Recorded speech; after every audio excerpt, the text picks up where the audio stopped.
Ready to rock and roll, Jim? Here we go. I'm ReneMarie. Welcome to the ReneMarie Stroke of Luck TV show. This is a continuing show from the last one we had with Ilene and Linda. And we're so excited. Thank you, Judy, for all you do and coordinating everything. This show, I say it every week, and I'm going to continue to say it would not happen without Judy's persistence and her determination. And I forgot, I'm drawing a blank. Someone calls her Detective Marlo, Who calls you Detective Marlo? Patty. Patty calls her Detective Marlo because she just keeps going. Before we start the show, which we're extremely excited about today's show because we just believe that conversation is really important. And we were talking in the Zoom green room before how one person at a time, we want to make a difference in everyone's lives. And we don't know who's watching this show now or in the future or tonight or overnight, when it's really hard the nights are really hard for survivors and for people that are in pain because it's so quiet. It's so quiet. But we have two extremely excited announcements. We're gonna save the biggest one for second. But Jim, do you have the poster for the ReneMarie the Language of Love Awards? It's up. Woo! So for our telethon this year, which is on October 16th, 2022, we're going to do it at 11 a.m. instead of 9 a.m. We're going to give everybody a little rest. We're starting a Language of Love Award competition. You know that my biggest passion is, one of the biggest passions is music and entertainment, and really lifting people to just find joy in life. Joy is really hard to find in life. And I honestly believe that when you're listening to music or watching comedy, as Judy does, or listening to someone sing, or ballads or jazz or rock or female artist or whatever kind of artist you have, that it really puts you in a zone that is joyful. And you escape the hard life. Life is really, really, really hard. It's really hard for everybody. So we're starting a competition. We're just, Jim and I and Ginny are really just pulling together the guidelines as we speak.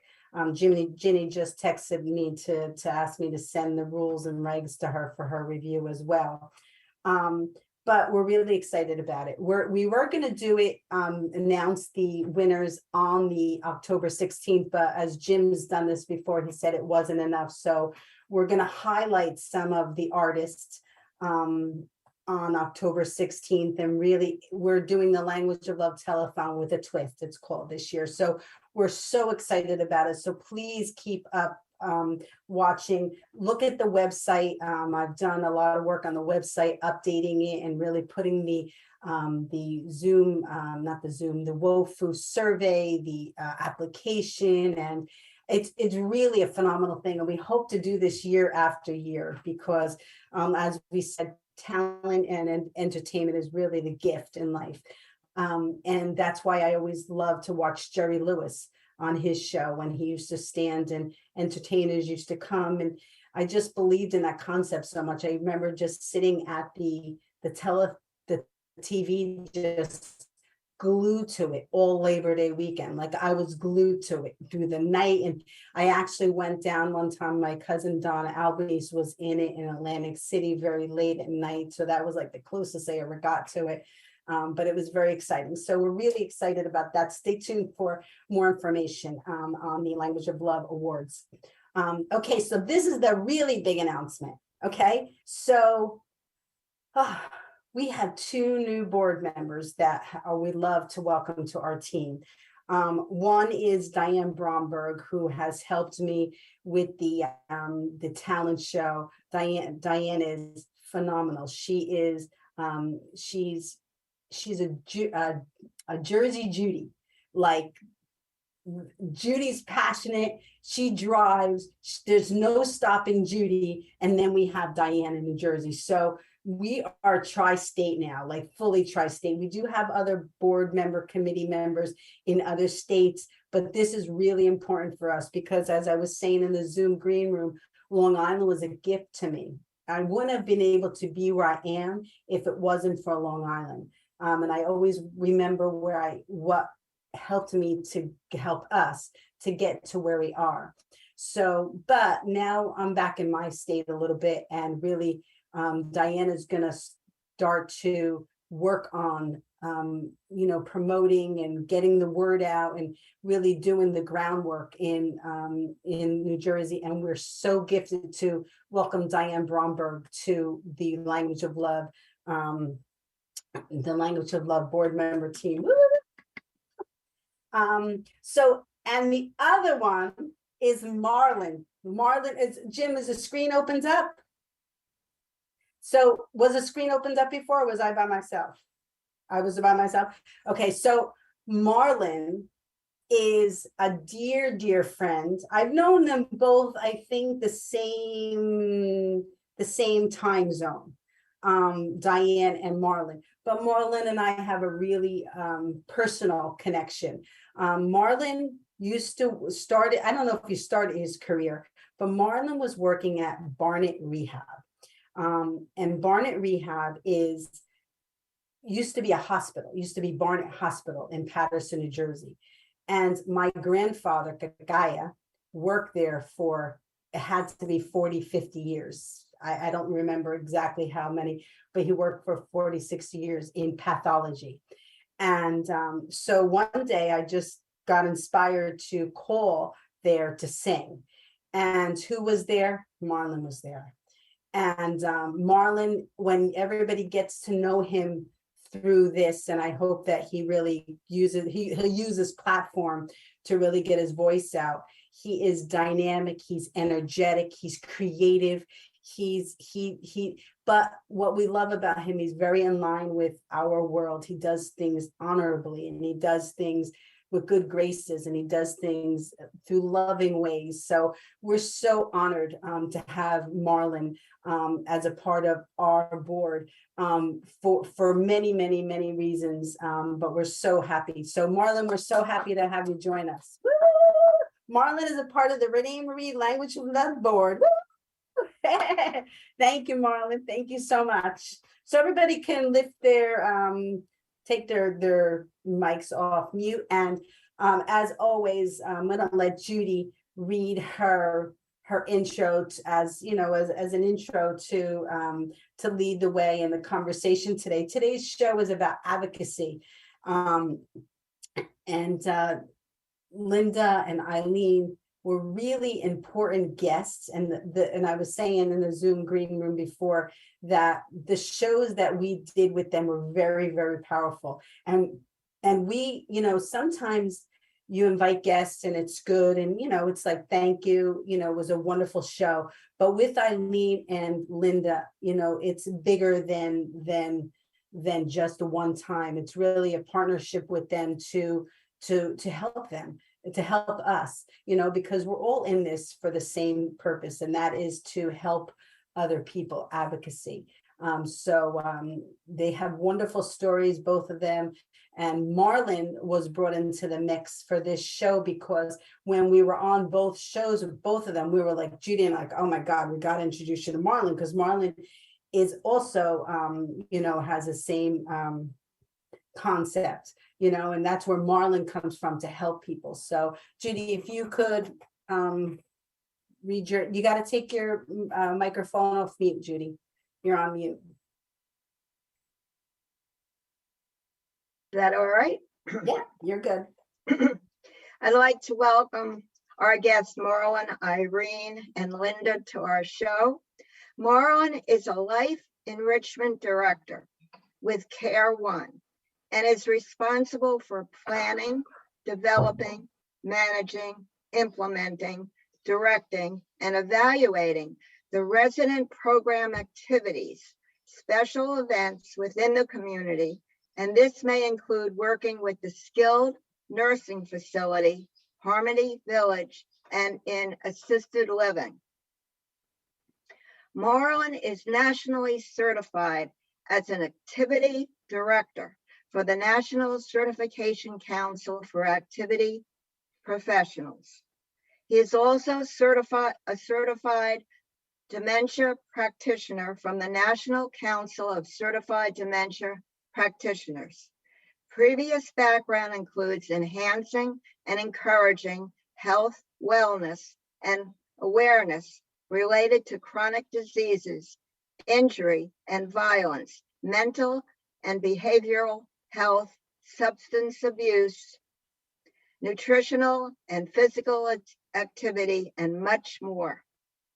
Ilene Corina is a board-certified patient advocate and the president and founder of Pulse Center for Patient Safety, Education, and Advocacy.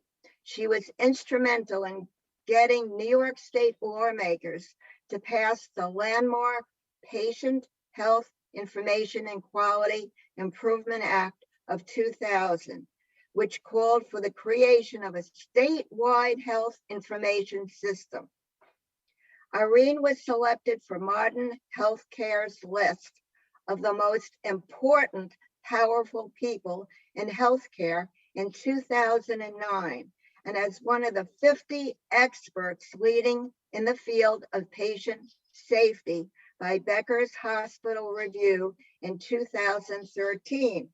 She received a scholarship to the American Hospital Association National Patient Safety Foundation Patient Safety Leadership Training, where she developed a healthcare equality project to study the needs of vulnerable populations. A board member of the National Patient Safety Foundation from 2002 through 2017, Ilene co-chaired the Patient and Family Advisor Council from 2002 through 2008. In 2002, she spearheaded the first Patient Awareness Week. Ilene has authored 2 books, Teaching Patient Safety, An Educator's Guide, and Rants of a Patient Safety Advocate. She has appeared as a patient safety expert on many news shows and has been quoted in articles in many newspapers and magazines. Presently, Ilene is leading a team creating the Take Charge campaign, 5 steps for safer healthcare, and has developed a program to train ambassadors to share the program. Linda Fossack, author of Shit Happens, and Now What? The Crisis Planner Home Operations Manual, a 5-book planning series, Password, Passport, Love, Hate, Networking, a series of children's books, The Science Labs. Linda holds a BA from SUNY Potsdam. She is active in CERT, Community Emergency Response Team, Long Island NAICP, National Aging Place Council, Pulse, Patient Center for Education, Safety, and Advocacy, and Orion Senior Resources. Linda is producer host of Get Off the Worry Go Round broadcast on Bold Brave TV, YouTube, Spotify, and Amazon, and has spoken on stages across the country, as well as London, India, and Cuba. The Crisis Planner is a legacy project started by Linda's dad 30 years ago. He also taught her to focus on solutions from a young age. The Girl Scout motto, be prepared, and working on a trouble desk where living overseas reinforced her ability to anticipate the worst while expecting the best. In short, Linda has been preparing to be the crisis planner her whole life. Marlon, Ilene, and Linda will join forces in their discussion and educate the tri-state area on medical patient support practices.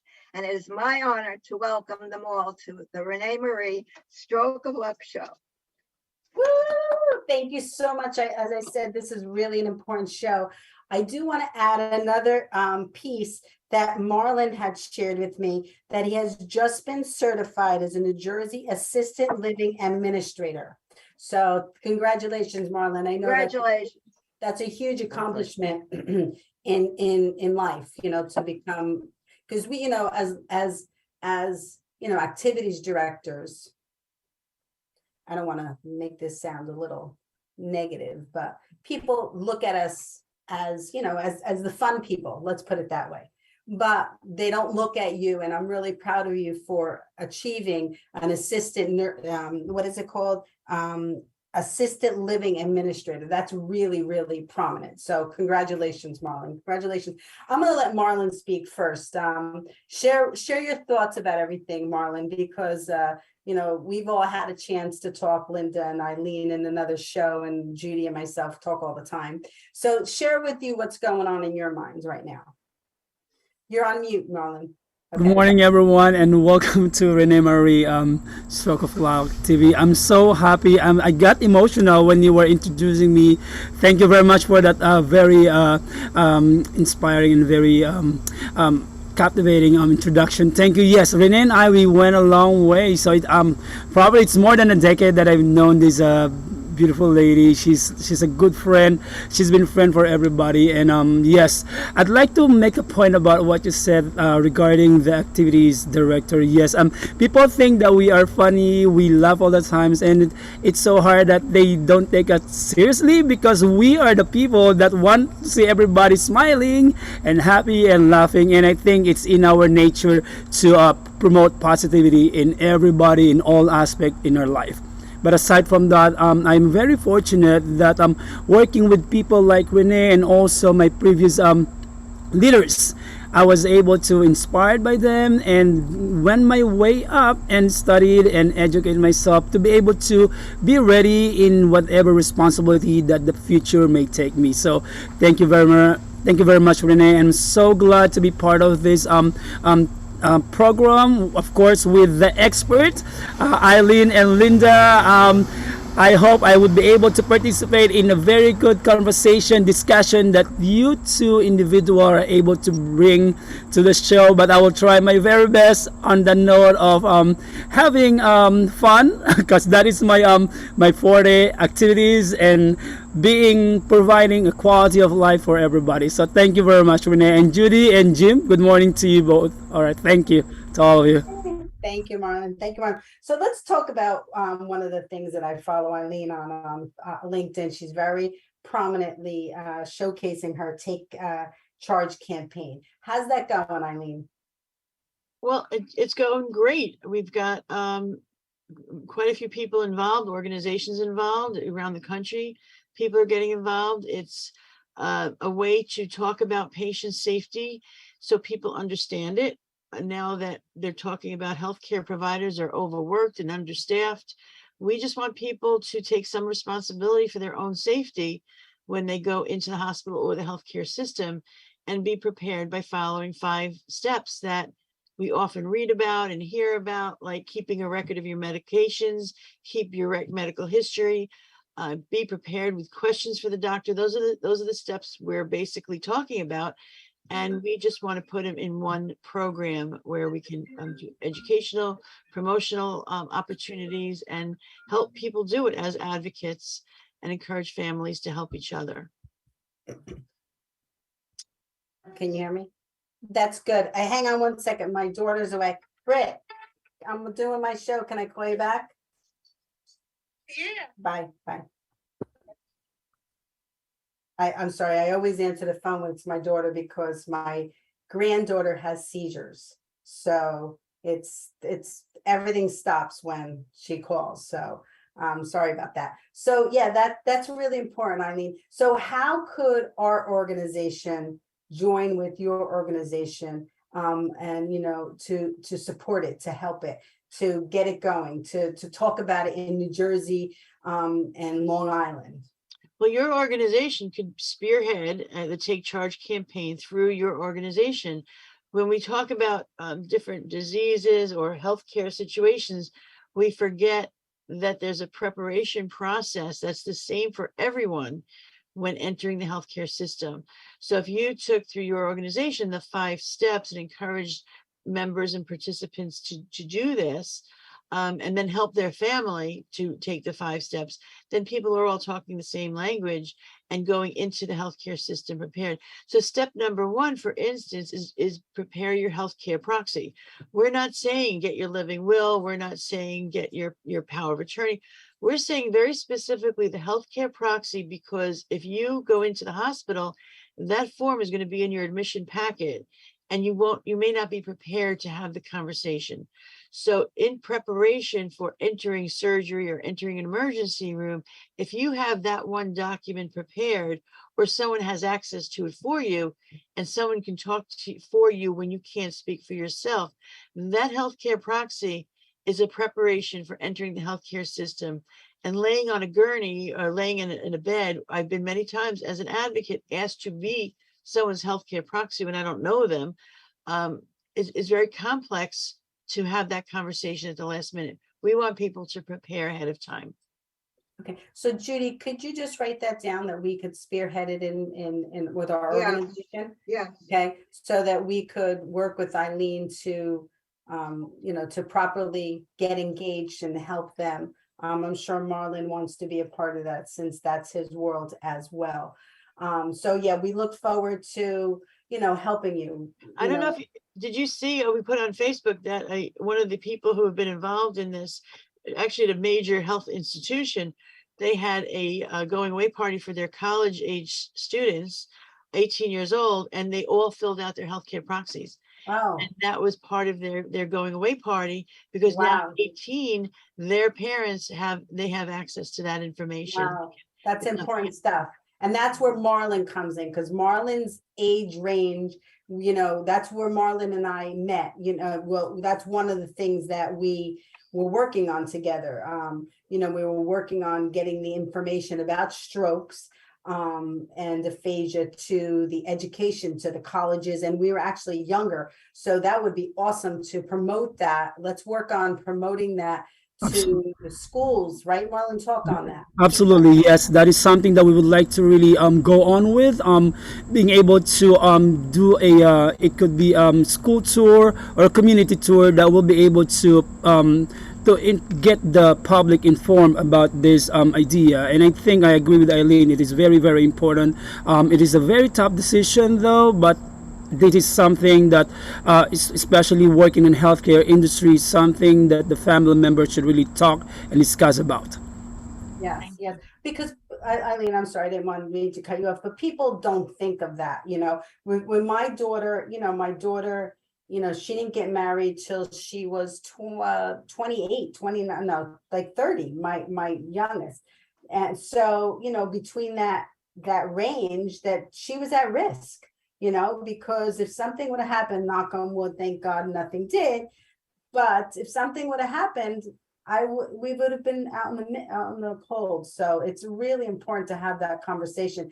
And people don't like to have it because they think that something's going to happen because they're having it. That's the myth, right, Eileen? It's absolutely the myth. And I'm involved with that because my son's car flipped over 4 times on a freeway in Chicago. And when I called the hospital, they wouldn't talk to me. So now both my adult sons have in their wallet the healthcare proxy. I have a copy of it. If I call up, I could fax it over to someone saying that I have the rights to discuss information. And we've had the conversation. So it's not about dying. It's about living. That's the idea, is that people you don't know can't make choices for you. If you have this information that somebody else that knows you, knows what you want, can make these decisions for you. It's not about dying. Right. How do you have it in your wallet? It's a very long, it's several pages long. Well, the one we have on our website for the organization, the one that we carry, is the very basic one page. It's who the person is, their address, their phone number. All the other information I have to know. So I don't need to turn it over to somebody. I need to be there to make the decisions and help make the decisions. And when we think about COVID, look at all those people on respirators that couldn't speak for themselves. So, I mean, right there, when you look at people on ventilators or respirators, those are people who can't speak for themselves, and they were not prepared. Many of them were not prepared. And the truth is that what was I going to say? I was going to say something. Oh my gosh. The truth is, I forget what I was going to say. I'll be here. I'll be here. So anyway, so that's really important information for all of us to know. So I want to bring Linda into the conversation. So first of all, I want to know, because I know you both are worked together in the past. So what's your connection? How did you meet? Well, I actually met Ilene through a networking. I don't remember what organization it was. It was probably 516 ads that you came to a meeting to. And when she told everybody that what she did was patient advocacy, it was a natural fit with being prepared for life unexpected, which is what I do. And so I did get involved, and I did get certified as a patient advocate with Ilene. And she does such amazing work. She is so tireless in her mission to educate people on how they can advocate for themselves. And probably one of the hardest things through this pandemic has been that families have been locked out of the patient experience with their loved ones. They've been told they can't go into the hospital, or they couldn't go into the emergency room. And unfortunately, their loved ones passed, many of them, without ever having any connection with their family whatsoever. And it caused huge angst amongst the people who survived. It obviously probably exacerbated the condition that those patients were in, because they couldn't understand why their family wasn't there. So there's so much that, and actually a lot of these hospitals are holding on to that, because those family members are interfering with us all the time. They're bothering us. And so some of the hospitals have really not eased their restrictions very much. They still limit the number of people that can come visit, whereas we look at it from an advocacy point of view. We are an extra pair of eyes and ears in the room with somebody that we love, that we notice when things are not right. We know that the person is not a complainer, and when they're complaining about pain, they really are in pain. Or if they're just not speaking correctly. I mean, how often do people have strokes following surgery? And, the family members sitting there going, they're having problems speaking. And maybe the family member is the first person to notice that something is going on. So we need to rebuild that bridge. I think they've kind of, the bridge fell in the water during the pandemic, but we really need to rebuild that bridge. And I feel that it's a very slow process right now, because I think the hospital staff has gotten used to having their own way. And unfortunately, some of the patient care has suffered. I have a friend whose father had surgery, had a stroke after surgery, went into a rehab center, and when his wife was finally able to go see him, he's laying on a chuck, naked, crying, because nobody is there to help him. Nobody is feeding him. Nobody is taking care of him. And the family was just appalled at what they saw.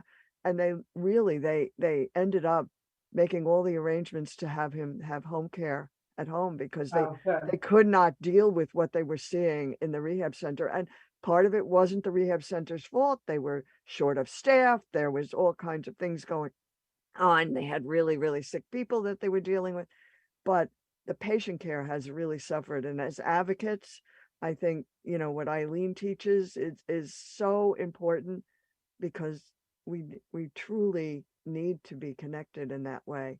So, it's true, because it's that's what we say, like that's what Ilene says, you have to be your own, you have to take care of yourself, prepare to take care of yourself, so that when you're in that situation, you have everything, all your ducks in line, and you have people that can care for you.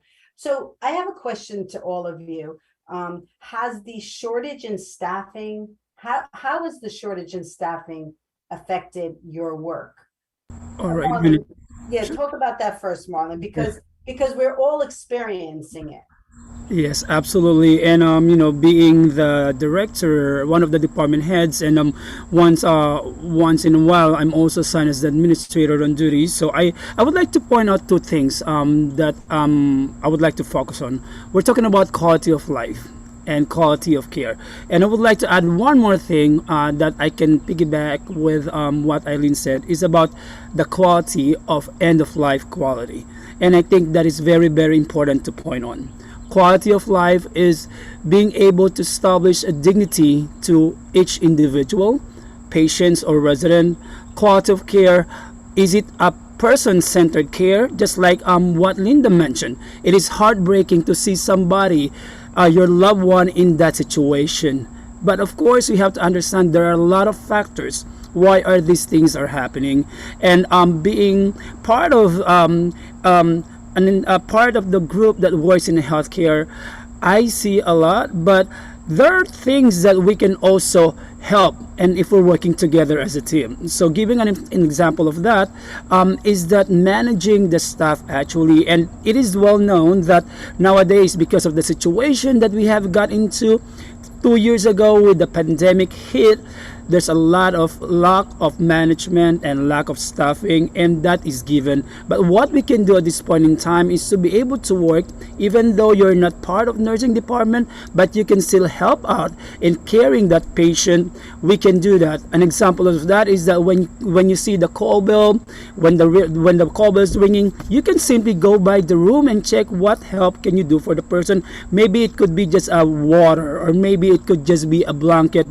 because the patient is cold, so something like that. But I guess I would like to but again, I would like to point out about providing quality of care, and extremely adding that to the having a quality of life for each individual, especially in the hospital or in the healthcare setting. Wow. Thank you, Marlon. Thank you so much. I, Go ahead. I just want to add to that because I love the fact that he used the term person-centered care, because to me that means he's educated in what we do. That's a term that the public is not aware of. And when I work with families, I encourage them to use terms like that because they're buzzwords that show that they are educated and involved in the care. Many families will say, "You're not treating my family right," or "You're being mean," or they're hungry. But when you use a term like "this is not really person-centered care," it becomes a different conversation. And many times families have said the body language changes. The healthcare providers start listening because they're using terms that show that they have been educated, even slightly. And on the topic of what Marlon just mentioned, I love that he is encouraging families to look in on other patients or residents, whatever it might be. But we also have to be very careful that if somebody wants water, they might not be allowed to have water. So we That's always right. have to go to the staff and always have to say, "Can I get that person water? Can I get them a blanket? I'm here to help." So we want to make that relationship, but we never want our advocates or family members to overstep their bounds. It can cause a lot of tension. The other thing is what we do now is something called remote advocacy. You might have been talking to somebody in the hospital and they'll say, "The doctor's here, I have to hang up now." What we want people to say is, "The doctor's here. Could you start taking notes and listen in on this conversation and put the person on speaker? Don't hang up." Or don't let the patient hang up when the doctor or nurse walk in. That's when you're most needed. And be prepared if you're going to speak to someone, a friend or family member in the hospital, that you don't have to be sitting at their bedside to be writing notes and asking questions and being part of that team if they have their phone or a laptop or whatever they have there. Thank God we have FaceTime now, because FaceTime Exactly. really opens the door for being present when you can't be present. You know what I'm saying? Exactly. And I've done long distance remote advocacy. We have a video on our website that shows how to do remote advocacy and how it works. And I could be sitting here right now listening for the nurse to walk in on a patient and say, "I have to go. I got to listen in on this conversation." And there's not much more to do because the person could be sleeping, but it needs to be 24 hours a day. It can't be broken up. And the last thing I just want to bring up, I don't know if I'm overstepping, but No. the rules and policies are made in the boardroom. They're not made at the bedside. So when we think about something as simple as hand washing, and it said that 50% of healthcare providers don't wash their hands, you could tell me in administration, our staff wash their hands. Well, don't tell me they wash their hands when I sat there watching that they did not wash their hands. This is individuals that can spread infection, that break down on policy. I'm not saying they're bad people. I'm saying they forget. I might change my radio station in my car and kill somebody. Not a bad driver. I made a terrible mistake. And this is what we need to expect from healthcare providers, that they may make a mistake, and we have to be there as individuals to pick up on that and make sure that everything is done correctly. That's why I know my hang on, I don't know if you want to say something, but I know, like, I've been in the hospital a number of times myself with my dad and my granddaughter and all that kind of stuff, and my daughter. But you see, like, the protocols in the hospital, you before they come in, and they actually do it in front of you, so you know that they've done it. They put the hand sanitizers, or they wash their hands, and they always come in with a paper towel, or so that you know that they're doing that, which is a good protocol, because you're letting them know without saying I washed my hands. You're letting them know. Do they do it? And why do you think, Ilene, and then we'll let Linda talk, why do you think they don't, like, why do you think they're not, that doesn't trickle down? Because it's leadership that really implements, reminding, and just in a kind way, which is what I love about Marlon, in his work, because he does things in a kind way. It's not like you gotta wash your hands.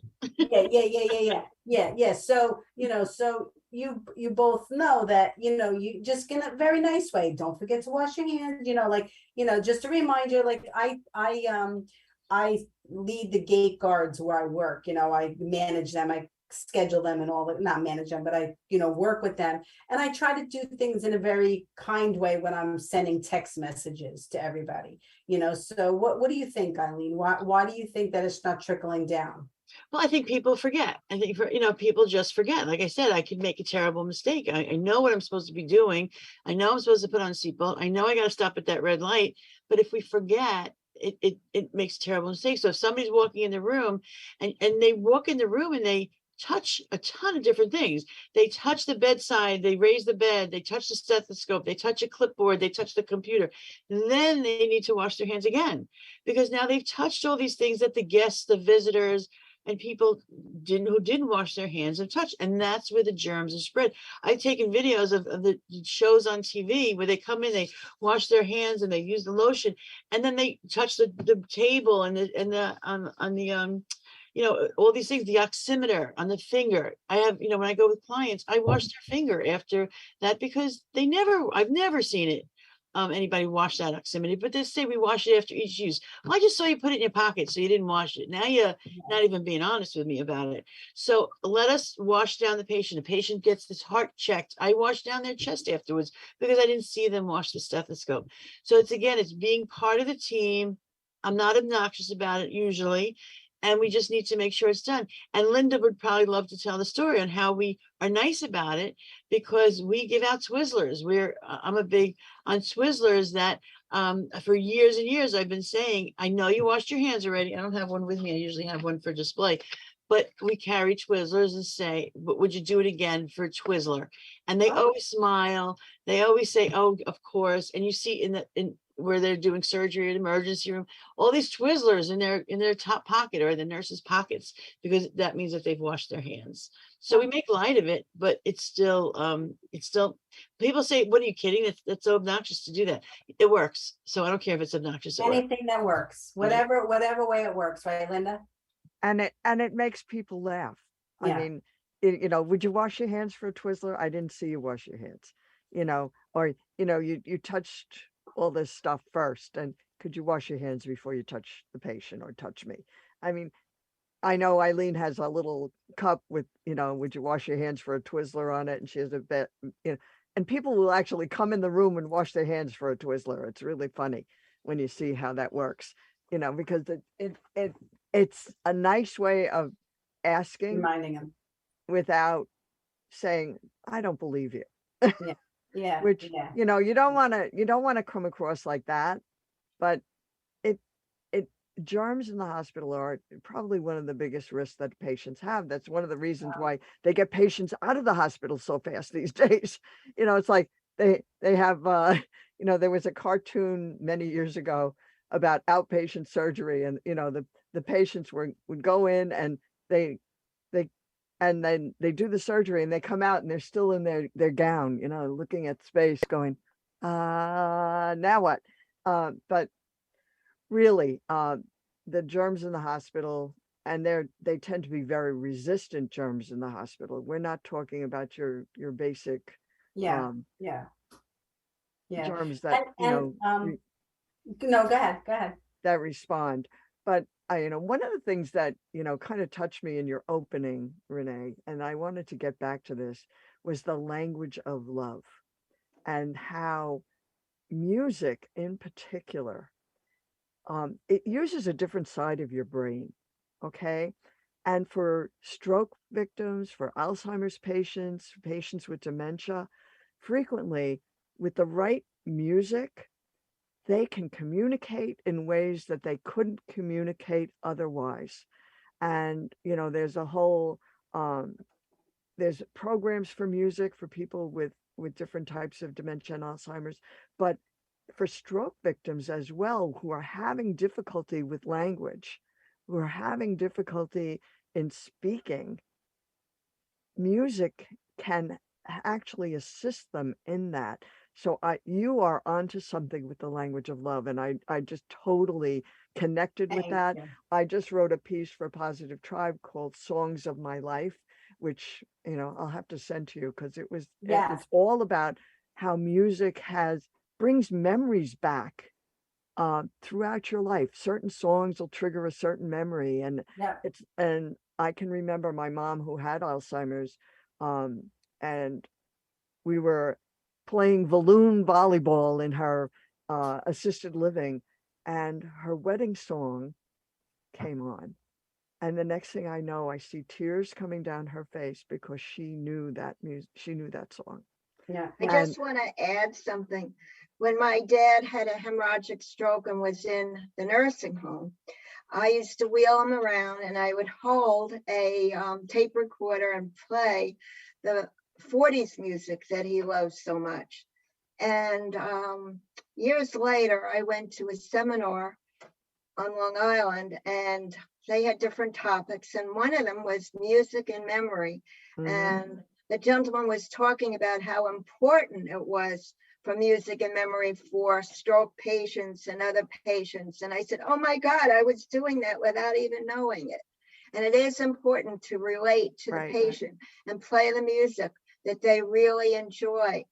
You see the improvement in any patient you do that for. Absolutely. That's why it's a gift. It's a gift for me to go to assisted livings to sing, because I just love to bring them joy and bring those memories. And through the process of doing it for many, many years, I've learned what songs they like and what songs they engage in.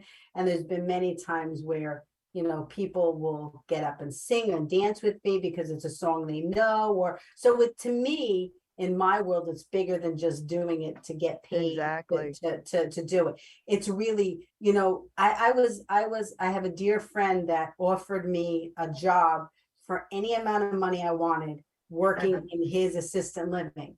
And I didn't take it because I wanted to do what I do. I wanted for 1 hour to go in, rock their world, make them joyful, bring them everything that I could, so that they looked at me the same way all the time. When they saw me, they were seeing joy, they were seeing the excitement, they were seeing the memories, they were seeing all that stuff. And then I had a woman cry when I was singing Could I Have This Dance?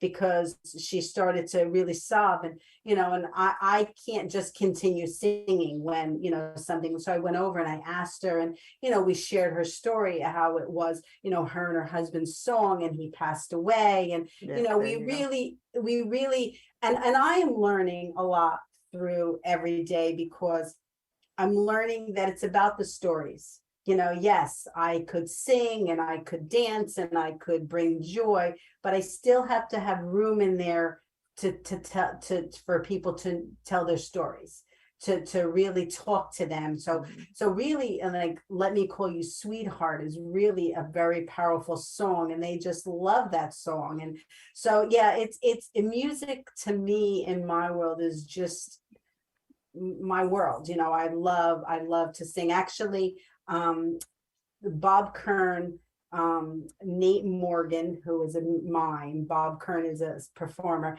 and myself are actually working on a show together to go and to entertain people, but to also tell my story about my stroke, and really lift people. What was his name? I'm forgetting his name. Ed Augustus. He was a long time ago when my kids were in elementary school. He was a keynote speaker. He was a comedian. And it was a comedian. And he had a little card that said the 5 most important phone calls, and one of them was Oprah on it. So I was like, oh my God, Oprah, the Oprah phone number. Anyway, so I went to him and said, oh, I'd love to, because that was in the beginning of my learning about how to keynote speak and how to talk and how to entertain and all that kind of stuff. And he said to me, I said, I'd love to learn how to keynote speak. He goes, you have something more important. He goes, you have an added singing. So that changes the whole dynamic of the presentation, because you're doing it through music. You're capturing people's attention, and then you're able to tell your story. So it's music. Music is really, really, really important. I don't want to, I'm not looking to change the subject, but I know we talk about older people and with dementia, but do you know about what Linda's doing with Young Minds? I mean, Yes, Linda. With my my science labs project, which is a new project that I've done. I'm a problem solver. That's really what I do. And I have found, like before the pandemic, I had this idea for the science labs, and it was like, it wasn't the right time for me to do it. I stuck it in my scroll file and I said, I'll get to it eventually. Well, the pandemic really brought it to light, because I saw what was going on with education with the kids. And so the Science Labs is a series of children's books with science lessons and activities that turns complainers into problem solvers. And instead of teaching children what to think, it teaches them how to think. And that is where what we need and more of in the world. We need people to be able to look at a problem, analyze it, and come up with a solution. So starting with children as young as 4 years old, that's what these books are really targeted for, the 4 to 7 year old group, because they have imagination, they have curiosity, they just are hungry to learn about everything. Yeah. And And that's why schools are so important, right, Linda? Exactly. So that kind of goes with, they're going to help us solve the problems of stroke recovery, of dementia and Alzheimer's. They're going to help solve the medical problems that we have today, with the pandemic and how we deal with things like this. These are the kids that are going to be, they are the future of the world. And they're the ones that are ultimately going to be taking care of us. So we want them to be able to solve problems.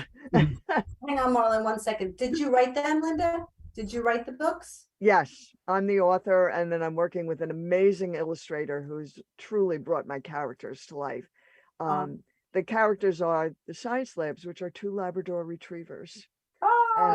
And their Curiosity, who was really modeled after Madame Curie, because she has all the questions, and Eddie, who's modeled after Thomas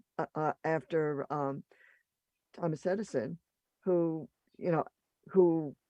didn't stop until he got the solution. So he's keeps going until he gets the answer. So and they have people friends and animal friends that help them, but it's all about engaging children in active learning, and their physical books that they hold in their hands. And it comes with a whole activity kit that gets them outside. I mean, a friend of mine gave it to a 3-year-old, and the 3-year-old is like, I'm going out to collect bugs. I mean, the parents are like shocked, because there's some specimen cups in there and little safety vests and goggles and glovies to keep their hands clean, and like a magnifying glass and a journal, and it's got all kinds of fun stuff. So it's a whole program, and it's every other month they get a new book. So we've written the first 3 books are already out. The 4th book is coming out. I should have delivery by the 2nd of September. And that's all about composting, called What's That Smell? Because what do dogs do when something smells bad? They roll in the compost, right? So who do you send them to? Well, I have people who have subscribed to the system already, and we're building that subscriber list. And ultimately, once I have enough books, like I want to have at least 6 books out, then I'm going to really start presenting to preschools and early learning centers and homeschooling networks and elementary schools. You know, there's already been some interest expressed in that area. Don't forget the service clubs. Service clubs, yes. And Yes. one of the interesting things is, of all the sales that I've made so far, every one of them has been a grandparent buying for their grandchild. Mhm. You know, Because parents look because at it, they say, yeah. oh, this is great. Oh, I can't really afford it right now. Grandparents like, oh, I have to get this for my grandkid. You know, And you know what? I think I'm a grandparent, so I would this I can share by experiences, because at this point in my life, I have time to realize what's important and what needs to be shared with my grandchildren and my children as well. You know, when I was a parent, I was so busy trying to just keep up and just survive, that I didn't have the time to really focus on that. So Yeah. that's really, be very interesting. And I think another way that you can get into them is go to the active adult communities Yes, and share with them, have a grandparent and family day with them. That would be a really good Yeah. way for you to tie that all in, because perfect. they would really capture that. They would really capture that. So, Marlon, did you want to say something before when I told you about it? Sure, sure, of course. Well, I was thinking about another school tour for Linda Yeah. maybe in the future. But I would really like to say that I'm liking the idea of that. Teaching the kids at the early young age, because we know and we heard it a couple of times that unfortunately some people, instead of being part of the solution, some individual become the initiative of the problem itself. So I think lesson learned that when things happen, instead of complaining about it, why don't we think it first, think it over, and be part of the solution, and give what the ideas that can actually help us solve that issue before it became a problem. Well, you Yeah. know, it's interesting because my dad was an engineer. So when I had a problem, I was never just allowed to whine and complain about it. You know, he was like, okay, so what are you going to do to fix it? You Right, know? And I'm like, oh, okay. So then I learned that if I had a problem, I had to bring the problem and solution to him at the right, same right. time. My solution wasn't always perfect, but then we negotiate, and that actually served me well through all of my corporate jobs that I Yeah. had, Yeah. because truly, when there was something that wasn't working in sales, I could bring a solution or an idea that I had It on was how a we could very good fix it. lesson. And it Yeah. made me valuable to the team, as opposed to being one of those people, oh, she's always complaining. She does, Yeah. you know, Yeah. and, Yeah. I mean, it's like control the things you can control and let go of the things that you can't control. Yeah. And, there's like people worry. They worry about everything. And I mean, if you watch the news, you'd be terrified to even step foot out of the house. You know. Okay. But you can't control what's going on around you. You can only control what you can do. And I mean, during the pandemic, I mean, the first 2 months, I was like sitting there binge watching TV and eating popcorn and junk food all day long. And I'm like, this isn't working for me. What can I control? And I could control what I was putting in my mouth. I could control the exercise I was getting. And through the pandemic, I released 75 pounds to the universe.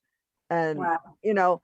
because I said, I can control this piece. And just having that little piece of control is so empowering to people. Mm. If they just take control of one small area, it spills over into other areas of their lives. So, it's Yeah. like, and that's what preparing is all about. It's about being in control when something goes wrong. I mean, yes, it's work, and some of the things in preparation do cost money, whether it's insurance or your legal stuff that you have to do.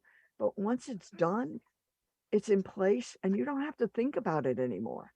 You Yeah. know that whatever happens, everything's going to be okay.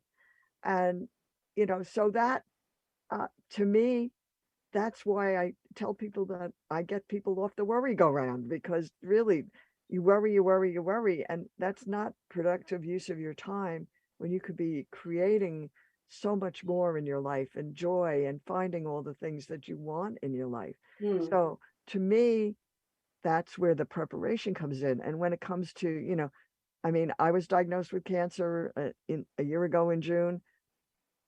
I had a really rough winter. I was like a bear hibernating because I had side effects from the chemo that were horrible. But once I got past that, I'm back. I'm me. I mean, Right, cancer right, doesn't own me, you know. right. It's just it is part of who I am. It's part of my life experience, but it's it's all up here. A lot of it That's is up here. that's why, like with my stroke, um, it is I consider it an experience. I experienced a stroke. It's Mhm. not who I am, No. although the outside world looks at it, if you share you had a stroke, like I remember going on many dates many years ago when I was trying to find someone in my life, um, that they would get scared off by me telling them that I had a stroke, you know. So it's very interesting, the concept, but once again, we have to just trust in ourselves and be who we are. And if they're meant or whatever's meant to happen, we need to be, I just lost my earring. We need to be in control of ourselves. I wanted to share that that I'm trying to listen every day, because I'm all about, finally I have the time, because my daughter, life has been crazy lately. So anyway, so what I'm trying to do is listen to Dr. Wayne Dyer in The Gap. Mhm. And to because if we do the same thing as we've always done, you're not going to have any changes in your life. You need to change how you operate. And this goes for advocacy too, right, Eileen? That if you continue to do the same thing, nothing else is going to change in your life. I So want to add something to that. go ahead. If let's say somebody in your life is doing something that's annoying, you could do something different so that their reaction to it will be different. Yeah, and I've learned, and this is something I always, when I want to change better things, not change things, I'm always looking to improve myself, to better myself, to better the world, to better, to make a difference in the world. I'm going back, and what I've learned is it's not so much what you do, it's how you interpret things, How you react to and it. how you react to it, and how you see things. Am I correct, Linda? Through your eyes. Yes. Exactly. And that's where one of my favorite books is The Four Agreements. And Yes. the hardest agreement for most of us is to not take anything personally. Yes. Yeah. That, that is the hardest thing, I think, for any of us to do, because people say things, or we get a text, or we get an email, and it's like, what do they mean by that? And you're like, what are they really saying? What, all caps with 14 exclamation points. What are they really saying? Are they excited, or are they mad at me? I don't know. Or maybe their computer keyboard is stuck with the caps. Exactly. So can I ask a question for Linda and Renee, if you don't mind? So with regards to that, because I have my own share of experience when it comes to not taking it too personal. So how do you face that kind of situation? How do you face not taking it too personally, Marlon? Yes. Go ahead, Linda, you can go first. Well, the way I look at it is maybe they're really having a bad day, and it's not directed at me. They're just lashing out. And one of the things that I think happens, I was married to my husband for 26 years before he passed away, and men and women have different approaches to things, and frequently, he would have a really bad day or something, and he'd come home and he'd be, I told that person that, and all this stuff. And I'm like, I knew he didn't actually say that to the person. But sometimes when things start escalating like that, you're like, okay, do you want me to help you solve the problem, or are you just needing to vent? Because if you're just needing to vent, I'm here to receive the venting. I know you're not mad at me or whatever. Right. Just let it out. But if you need me to help you solve the problem, I'll do that too. But too often people jump in and say, well, you could do this. And Mhm. all they They want to don't want do to is hear vent. that. They want to vent. Mhm. So I think that, sometimes you just have to let people vent and ask them the question, do you need to be just vent, or are you looking to solve the problem? And Linda, you said something that really is so important that your dad taught you. You have a problem, think of a solution, and then present it. So many people could learn so much from that. That's great advice. There's something that we learn a lot in patient advocacy, and that is you cannot give advice. You might share what has worked for me, Yeah. but not Right. giving advice. And when we start taking things personal, because very often if somebody's has a disease or has a diagnosis, somebody else wants to share their story as a way of connecting. It's really a learned practice to not share your experience. It's not about you. So when somebody is angry or upset and we take offense, or if they're offensive, if they, somebody says, oh my God, you put on so much weight recently, and that's offensive, it's hurtful. Just be able to smile and not having to comment, we go on to the next subject. So we don't always have to comment on what is said, because very often it's not about us, it's about what they're going through. Mm. Yeah. That's true. That's true. And I want to add something to Marlon's question, because it depends on who you are. Because I know after my stroke, I was like in the clouds, not in the clouds. My feet weren't planted. It was just a happy. I just was so happy to be alive. So I was just, doing things and going things, and I wasn't really stopping to listen to actually what the inside of their question was, or why they were acting the way they're acting. And I think Marlon has the same, if from knowing him, the same persona, and he just loves life. He wants to bring joy to the world, and I'm there. yeah, and I think what I've learned through Dominic Cortellessa was I needed to take a deep breath, take 3 or 4 seconds, take a step back before I decided to do anything, before I respond, before I understand anything. I need to calm, and think of things in a calm manner. Because, and being an open book as I am, my heart is always tried to be open. We get hurt easily. And we get hurt, especially by the work industry, because here we're all in alignment with each other's thought patterns and how we operate. We want to help people and stuff like that. But out in the world, in the workforce, it's hard. And there's people who they come at you because they're jealous, or they think they're better than you, or they think they're, but you have to find that one connection with someone in your job that understands you and is not looking to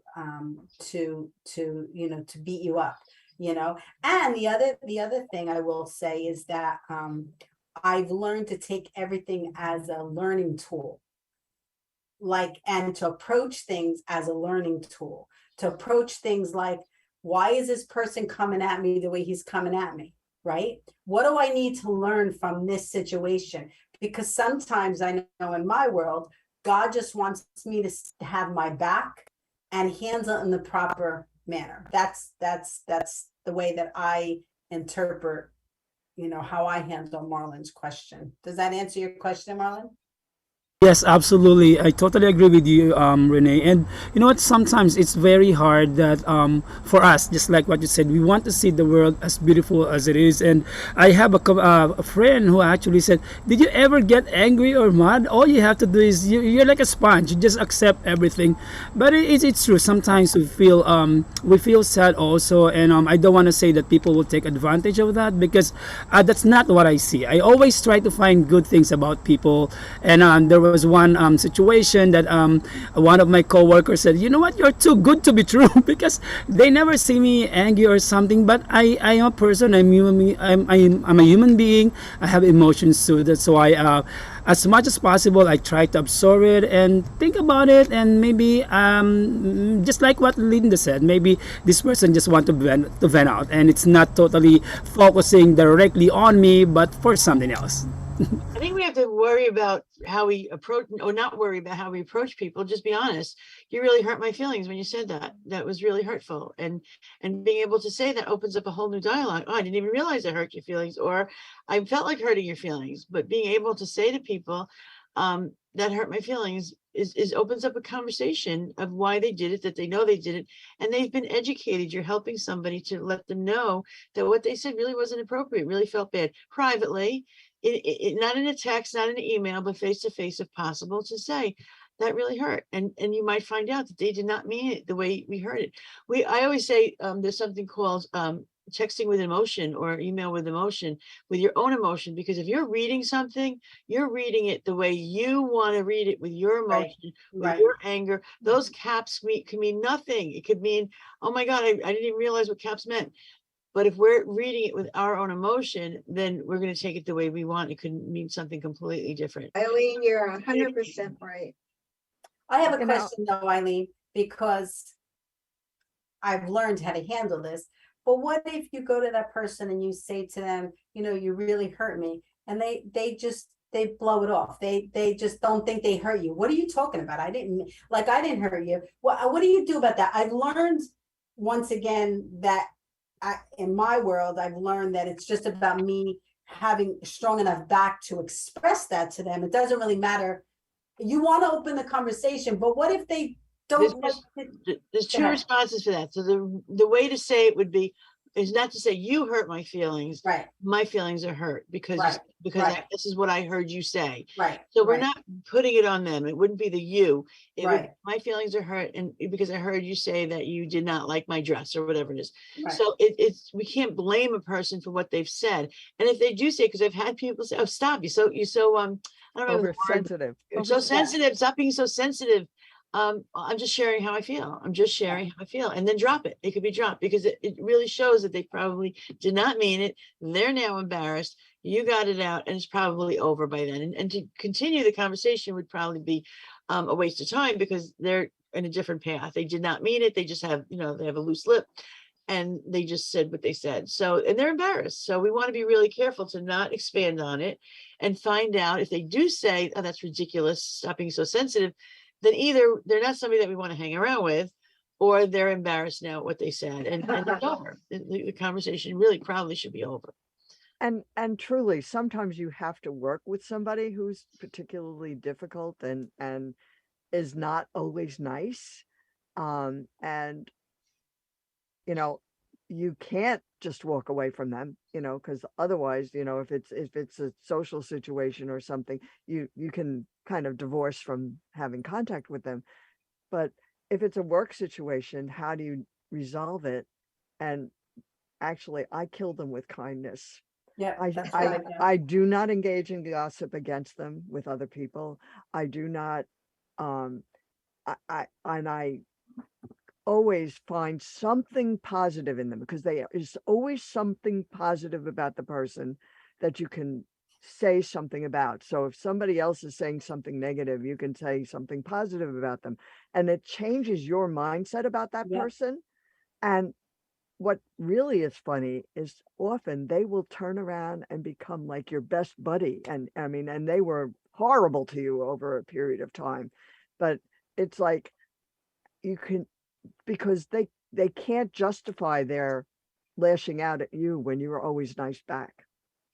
And this is really an important conversation, because to do our work, we deal with all this stuff, all these situations, all these dramas and happiness and joys and negativity. And so it really is an important baseline for us to understand. Do they teach that in your classes? Do they teach that Eileen, in your world, do they teach that in your world? Eileen, you go first. We do something called critical communication. I've studied mediation, compassionate communication, vital smarts. I spent a year traveling the country with an organization that we taught, healthcare providers talking to patients. And it's very, very sensitive when we're working with people who are sick or scared, and somebody comes in and says, "Stop, you'll be fine," when you know that they're dying.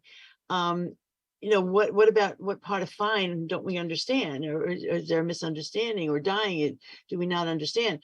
So yes, we definitely teach. It's called nonviolent communication. Is a program that I've been taking for years. We've worked bits and pieces of that into our critical communication. We did a paper in 2009 on critical communication, and it is about having these conversations with people and how we talk to people. And in our program, in our training, we break out into groups where we do a lot of role play. There's a lot of role play, and it's very helpful to be in that situation, because we can say what we would do, but you have to actually do it is very different, and be able to have that conversation. So we're very careful. I mean, I'm very careful because I've made many mistakes, trust me. But understanding that people are usually not coming from an evil place, that it's from their issue, their problem. We have to get our own emotions out of it. And we can talk about it later to somebody else, but we need to recognize that people are very emotional when they're sick, when they're injured, when they're scared and vulnerable. They might say things that are really scary and inappropriate. And we just have to get our own ego out of there, and make that conversation work. And then, of course, there's people we don't like. There's a lot of people I don't like, that because they say things that are hurtful all the time, and I don't really feel like getting into a discussion with them about how they treat people or how they treat me. But it doesn't mean I can't work with them, because it's I always feel like I'm going to go above that and not have to worry about that. Eileen, before you talk, Marlon, I want to share two things. First of all, I think that should be taught in the school systems. Like you said, Linda, you start young. You teach people how to respect one another. Like you said, Eileen, you don't need to love them. You don't need to like them. You just need to respect them. And we need to be taught that. Go ahead. I only want to say, whenever I hear the word respect, what does that mean to two different people? Yeah. What does respect mean to you may be different. What respect means to me. Respect to me may mean, I'm going to tell you if you're ugly and you're wearing ugly clothes. That's respectful, to let you know that. So we have to be very careful in what respect means. Well, we could define that in the conversation. We could define that, yes. Like lay out a whole plan, like this is respect, and we can use another terminology. Yes. But I think that the whole world is crazy right now. The whole world. Yeah. Oh yeah. The whole world. Every single person, is just, and that makes it harder for me. I'm not going to talk, all of us who really are trying to do the good work. It makes it harder. It makes it that much. It makes it really, you have to really, prepare yourself to go in battle in the world. It would be nice if everybody just, I'm going to use my terminology, respected one another and had a conversation, about whatever it is that they want to discuss. It doesn't matter what you say, it's how you say it, So, and then the other part of that was, I forget what I was going to say. That's okay. Marlon, you wanted to say something? Yeah, sure, Renee. You know what? Sometimes when we are just all by ourselves alone, we are thinking what is really happening around us. And I don't want to be disrespectful or inappropriate if I use the 2-year situation, the pandemic that is happening in the entire world. I was expecting, because of this situation, people will be kinder and people will be more understanding. However, in reality, unfortunately, I think this situation doesn't change. Some people, they keep doing things that they would like to do, hurting other people, and that is something that I really like to think about. And I think I'm talking about my personal ways of doing it. I think this situation taught me to be more kinder and more understanding, and I hope that one day people will realize that this could be a test for us to be back to becoming human again and treat other people the same way as how we want people to be treated us. Especially when I see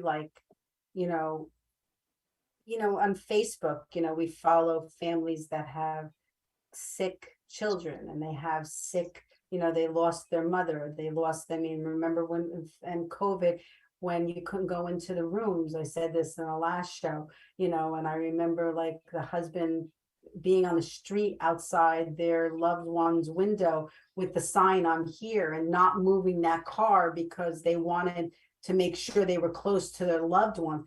That brings me right back to, those important moments in life. And I go ahead, Eileen. Well, I don't want to interrupt you. No, it's In my introduction, we talked about the work that we do with vulnerable populations. We call vulnerable. So there's a lot of information about bias in there. So, we talk about bias in healthcare and not understanding each other, different backgrounds, different people, different ways of living. We did a lot of work with the Black community, and I'm not Black, so I can't pretend that I know what it's like to be Black, but I can ask what it's like to be you and tell me what it's like to be in your situation. We work with homeless mothers who are in, now I used to call them unwed homeless mothers. And someone said to me, that's really offensive because being married or not has nothing to do with being homeless. And I thought, wow, thank you for educating me. I could have been very offended by that comment. Or when, there's studies that say Black people have a higher pain tolerance than white people. And a lot of resident physicians were learning that and were believing that. And when I was in one of the groups, I actually pulled aside one of my Black women friends who was my mentor. And I said, is it true? And she said, oh my God, Eileen, what a terrible thing to think about. I said, how am I supposed to know? I have no idea. I need to know if it's true. How could I possibly know? So being vulnerable ourselves by questioning, what is it like to be you, or tell me how I might offend you. I don't want to offend you. I was with a Black friend yesterday, and her hair was beautifully blown out. And in the back of my mind was the fact that I've learned that you could offend a Black person by commenting that their hair looks white or straightened. right. And I didn't want to offend her, but her hair, she looked beautiful altogether. So I told her that experience and how I felt about wanting to compliment on how good she looks, but I didn't want to offend her. And this is just yesterday. Right. How can I say that to you without offending you? She said, of course. So it's really questioning, if we're not sure how to treat somebody or what to say to somebody, to ask and let ourselves be more vulnerable and ask the questions. I want to tell you how, telling somebody that oh my God, you look wonderful, you lost so much weight. Well, how bad did I look before? Yeah.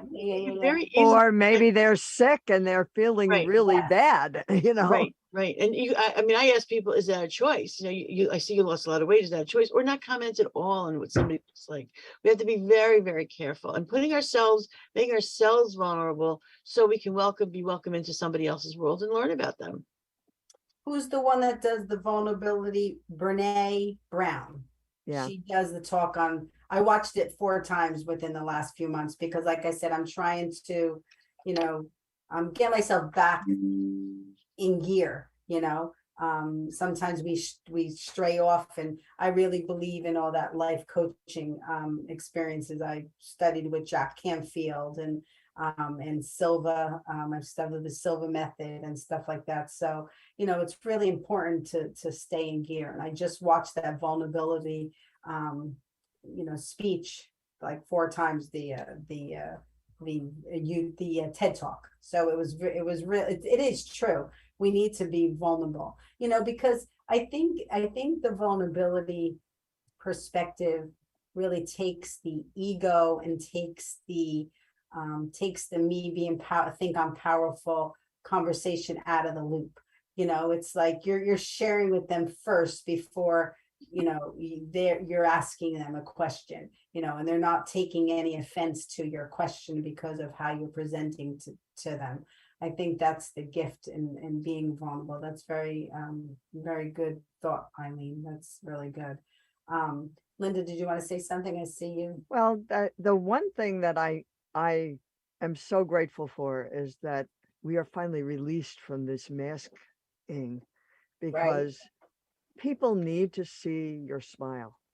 And the smile is probably the best, easiest form of communication that we have to brighten somebody's day who maybe is not having a good day. And I needed my smile to be seen. So it was like, when they released the Kraken so that we could take those masks off and burn them, except in medical situations, which I always wondered why we didn't have to wear masks in medical situations before that. But that was that's the only place that I think it's appropriate to wear a mask, quite honestly. Yeah, or when you're going into a doctor's office. Yeah, because that's where people are sick. exactly. That's where people are sick. So from this pandemic, we did learn a lot of tools that could help us to stay healthier. And yet I do not fault anybody who chooses to wear a mask because I don't know what their vulnerability is. Yeah. The mask is there to protect them, but I don't need to wear a mask. I just had this conversation with an old friend of mine, because she's not vaccinated, and her children in school had a situation because they're not vaccinated, but they had pre-existing conditions, and they were, it was very, very challenging. And we should respect each other's Choices. We should love and respect each other's choices and not judge anybody, because we don't know exactly their footsteps that they've walked getting to this point in life, Yeah, there's so much of an us versus them that's created all this angst in the world, and everybody's on edge. I mean, like, you see what's going on in airplanes, and it's like, okay, air travel is stressful. I've done a lot of it, and over the years it's gotten more and more stressful, and people are like ready to explode at a moment's notice. But you don't do that on an airplane, because you end up in handcuffs or taped to your chair or something. It's really not good. It's dangerous. It is. It's dangerous to the people around you. It's dangerous to the flight.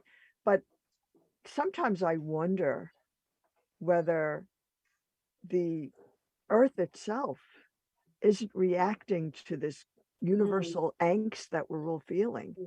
That the weather phenomenon we're seeing is more, we're putting that out into the universe, and that's what's coming back to us.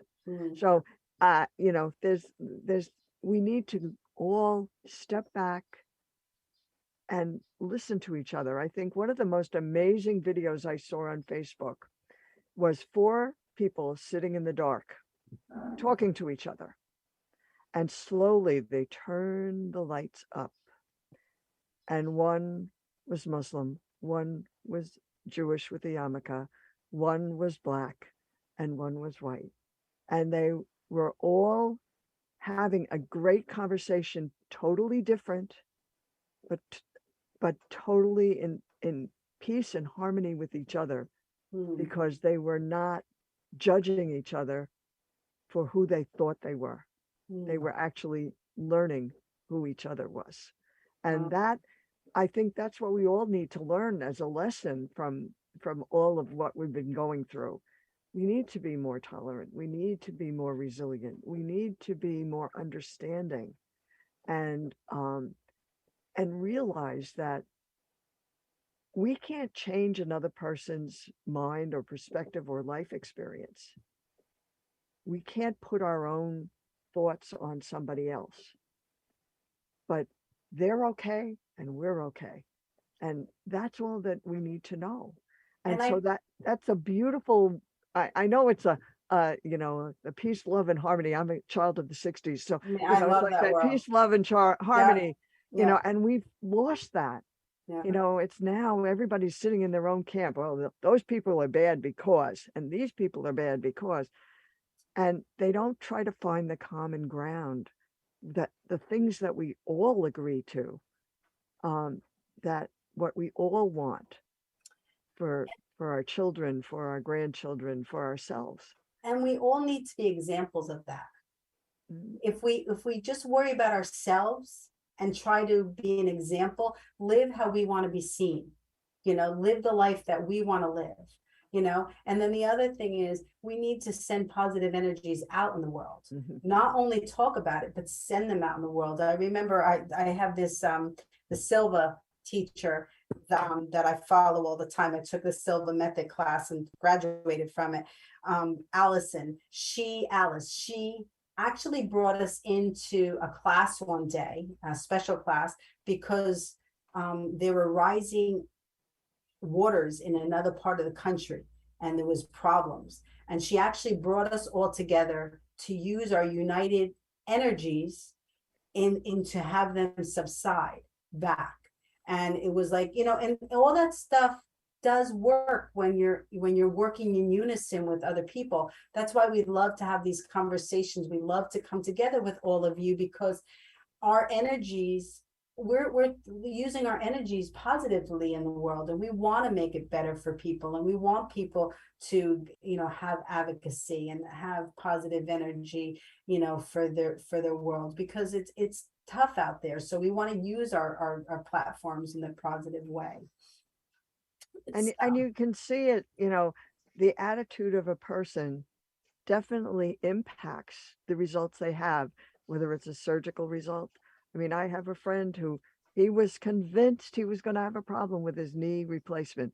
And the doctor scheduled him the first appointment of the day, the first surgery of the day. I would have been thrilled, and he's like, oh my God, the doctor's going to be half asleep. He's going to make a mistake, blah, blah, blah, blah, blah, blah, blah. And don't you know, he threw a blood clot? I mean, like, he willed himself into having a problem. Yes. And other people who, they go in, they have double knee replacements and they're walking 2 days later, and no problems at all.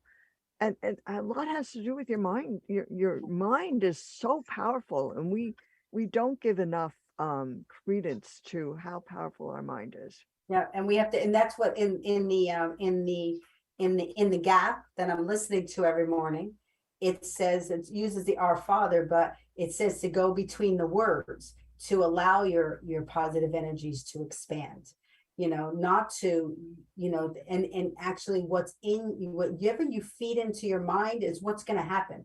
And we're always looking at the negative energy. We're always looking what we don't have, rather what we do want. And we can have abundance in our lives with peace, love, and hope, and we need to draw it in. We need to, be open to that. I used to be like, go, go, go, go, go, go, go, go.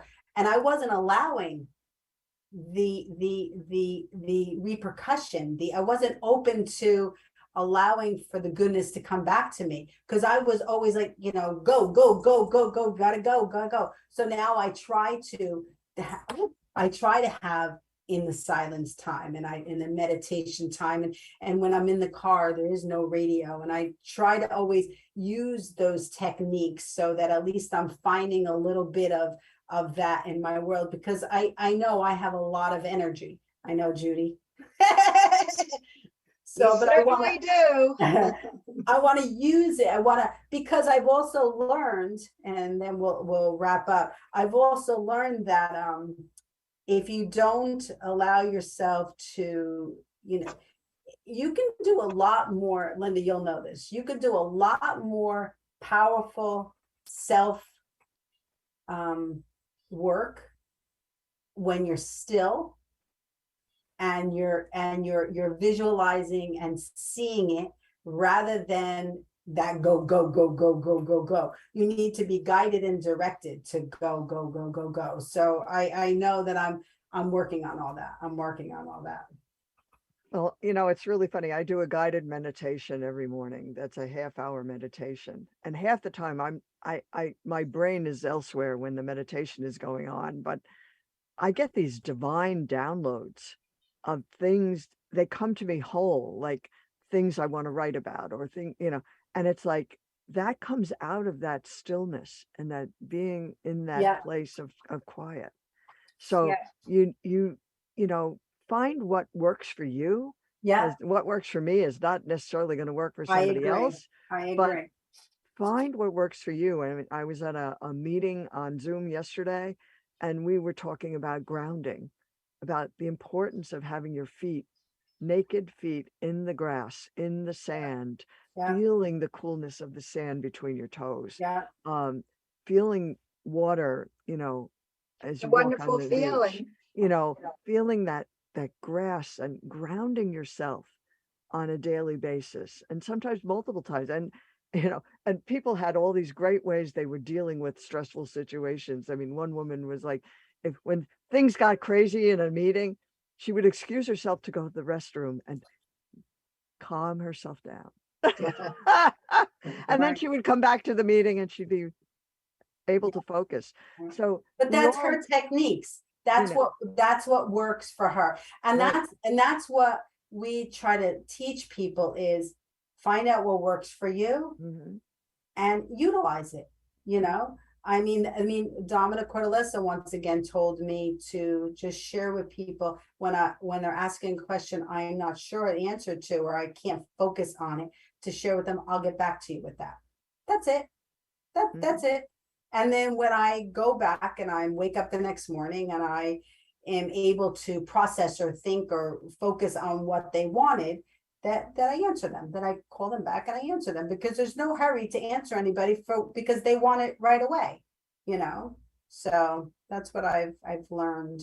We're past the hour and a half, and I knew this was You knew gonna this be was gonna a happen. oh yeah, but it's a good show, you know, because we spoke of advocacy, but we also spoke about life. And because sometimes, like, you know, we're saying that young children need to be taught these techniques.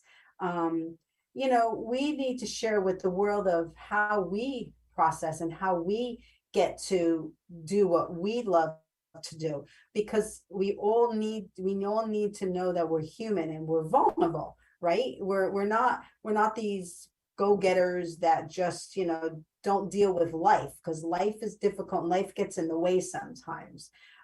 So Linda, did you want to say Absolutely. something? Marlon, did you want to say something on according to that? Sure, I would like to add on that, and I think it is very important for us to be able to take care of our patient, our resident. It depends on how we feel. What I'm trying to say is that if you're feeling good about yourself, you go to work, there you are, you're ready to take care of your patient. But if you're feeling something differently, you're not feeling too well, that will also affect the quality of care that we can provide to our patient and to our resident. So it is very important how we feel when we go to work, and hopefully, I know every day is a new day, but if we are not up for the challenge for the day, we can help ourselves to breathe in and breathe out and be ready, because there's a reason we have a goal while we are at work, and that is the main purpose of our lives. Whenever we are in our facility, is to take care of the patient. That helps a lot. That need helps a lot from us. Yeah, that's true, Marlon. That's true. Linda, did you want to say something? No, Okay. I totally agree that your attitude definitely has an impact. Yeah. And when my husband was so sick, he was disabled for 8 years. Um, Gosh. I really compartmentalized that. So when I was at work, people didn't have a clue how sick he was. Really, the people I was working and networking with, and when he passed away, they were in shock because I really kept that part separate. Right. And because I was always the one who was giving, I wasn't receiving. I wasn't Mm. open to receiving. That's what I used to do. And now I have learned that receiving is just as important as giving, because And it's it's a the gift. yin and yang of life. Yeah. And allowing people to do for you was something that I had never done. And it it's okay to be vulnerable. You getting back to that vulnerable conversation, it's okay to be vulnerable and allow people to help you when you need help. Yeah. And I think that's one of the things that, as a caregiver, as a person who works in a hospital setting or a nursing home setting or whatever, it's allowing not only the patient to be vulnerable, but the worker themselves to be vulnerable at the same time. And I And hope the leaders of hospitals, I know you'll probably answer this better than anybody, Eileen. It really is important for them to support and to care for the well-being of their faculty, because that trickles down, like Marlon said, to their patients. So, you know, so it's really important for if someone is having, you know, someone's sick at home, or someone's not doing well, or someone just having an off day, like, to support them in that, not to say, well, you got to stay, you know what I'm saying? To really support them in that, because we're all one. That's the name of this show. We're all one. and it doesn't matter whether you're the president of the United States or the president of a country or a mayor or a governor or the garbage man or, you know, a hospital, or doesn't matter what you are. We're all one. We're all equal as far as I'm concerned. I never thought anybody was better than me, and that people used to like, I mean, of course I respect everybody, you know, and I treat people the way I want to be treated, you know, and that's loving, and that's with the most, you know, just respect. But I don't think anybody is above anybody. I think everybody should just respect each other. That's my world. So, so of course this conversation will continue, but I want to give everybody the opportunity to just recap a little bit on your story, your mission in life, what it is that, you know, you want your audience, our audience, to really get to know, and where they could go to get that information. So, Ilene, can you go first? Sure. Thank you for this. Thank you for giving us this airtime to share of ourselves. I actually would like, you know, if I can get the whole world to start speaking up as patients, then for the next generation, it might be easier to get safer care. I'd also like to partner with organizations. We want Pulse to be partnerships. We don't charge for our advocacy services. So we are not looking to make money from people or organizations that we work with. We're looking to get this, to make it easier and more realistic for people to be more active in their care. I always say, if you start asking your clinicians to wash their hands, it'll be easier for me to ask them to wash their hands, and maybe they'll just start washing their hands. So if any way, you know, we can partner with organizations, we want to do that. And we of course share your mission and what you're doing in our publicity of who's helping in working on this. So thank you again for that. Anytime, Ilene. We're all family. Linda? Well, obviously, I'm all about being prepared for the unexpected events in life. So the more that you can put together, figure out what you have, figure out what you're missing and fill in those missing pieces, organize it so you're not sending your family on a scavenger hunt without a list, and then tell the people that need to know where to find the information when they do need it. They don't need to know everything that's in the box, but they do need to know where it is when the time comes. And you can reach me at thecrisisplanner.com, find out more about the books and systems that I have in place, or Linda Fostek at thecrisisplanner.com. You can email me. Thank you. Ilene, did you want to give your website? Did you give your website? Sure. It's Pulse Center for Patient Safety.org, all spelled out, or they can look at the Take Charge campaign. TakeCharge.care is the campaign that we're working with others on. Okay, thank you. Judy, you have any comments to end the show? I feel that we all, each of us, have important issues in working together and bringing it to the public. And the best way to do that is to contact your local Rotary, Kiwanis, various clubs, and speak on these issues and bring the information to everyone. Yeah, that's good. Marlon, it's your turn. How do you feel about your first official day on the board? I know, I'm super excited. While we are talking, thank you very much, everybody. I have to make mention, ReneMarie, thank you for this opportunity. To Judy, of course, we were talking the other day, and I was like excited. I was in the car when she said, would you like to be part of the organization. I said I would love to, please adopt me. All right, and of course thank you, Jim, and nice meeting you, Ilene and Linda, and I hope in the future we'll be able to work together. Before I end my part, I would like to say, let's continue to promote positivity in every aspect of our lives. I think that is very, very important. Just like what Linda said, attitude is the key for us to be able to provide quality of life and quality of care to our patients, not just our patients, but our community, of course. And again, I'm looking forward to our telethon, and I hope that with everybody's support, we're going to be successful in serving the community. Thank you. Yes, thank you so much. Jim, could you put up the photo? Didn't I send you a photo of Marlon and Diane? Is it up right now? Marlon, I just sent you my email too. Great.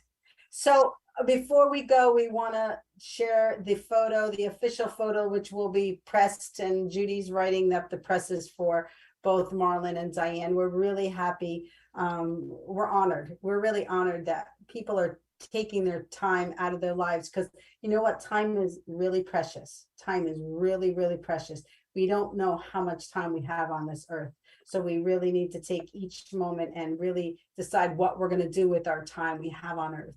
And I'm really honored that these ladies and Marlon and Jim were a part of today's show, and that Marlon and Diane are really just dedicating their lives to our organization. And we're privileged. So Jim, you could take it down. I don't know if you did. And once again, you could put up the competition. I want everybody to really take note of this. This is going to take our telethon to the next level, the competition. It's actually going to start, we're taking nominations starting in early September. We're going to take votes until March. So just that timeline, because Jim has done this before, and he said we really need time to get it going. Oh, who was that? Oh. So we're really honored and privileged. So thank you so much for joining us today. This was a really powerful show. And I want to thank Linda and Ilene, and of course, Judy and Marlon and Jim in the back studio. Hi, Jim. Everybody doesn't see Jim, but he's in the back studio. Jim, you want to come on the camera? Come on now. So, what happened with this? Recording in I progress. don't know why that ended, but anyway, so thank you so much. On 3, we always blow kisses, everybody. 1, 2, 3.